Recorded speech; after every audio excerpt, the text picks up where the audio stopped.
नमस्कार। आज आलोचना को आपण मानक स्वागत। आज प्रसंग शून्य हेउछि कि विरोधी। ओडिशा राजनीतिर राज्यसभा इलेक्शन परे आपण माने कोठी ना कोठी अनुभव करथिबे कोठी ना कोठी विरोधी शून्य होई जेबाक बसुछि।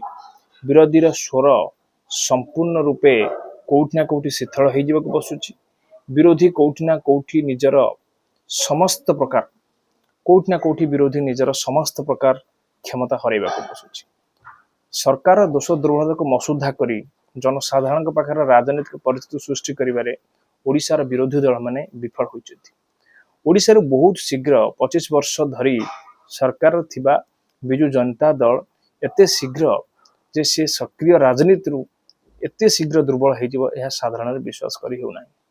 विभिन्न कारण मान रही अछि। बिजु जनता दल हो कांग्रेस हो जिते गणतांत्रिक व्यवस्था विरोधी शून्य हो जाए से एक निर्दिष्ट राजनैतिक दलर गणतांत्रिक आभिमुख्य संपर्क में लोक मैंने प्रश्न उठाती।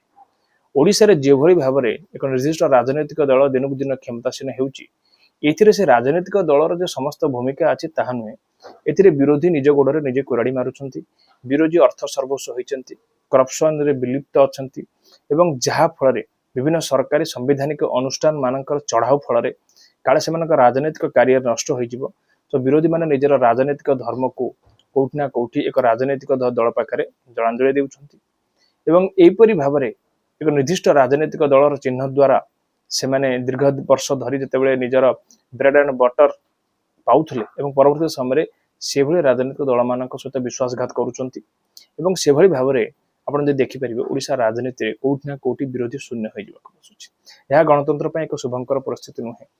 ओडिशा रे आज नुहे आगामी एवं पिछला भाव जदि आपण देखिबे ओडिशा रे से भली एक शक्त विरोधी दलर आवश्यकता अछि जहाँ पूर्वे नथिला एबे मध्य नाही आगको मध्य रहिबो नाही।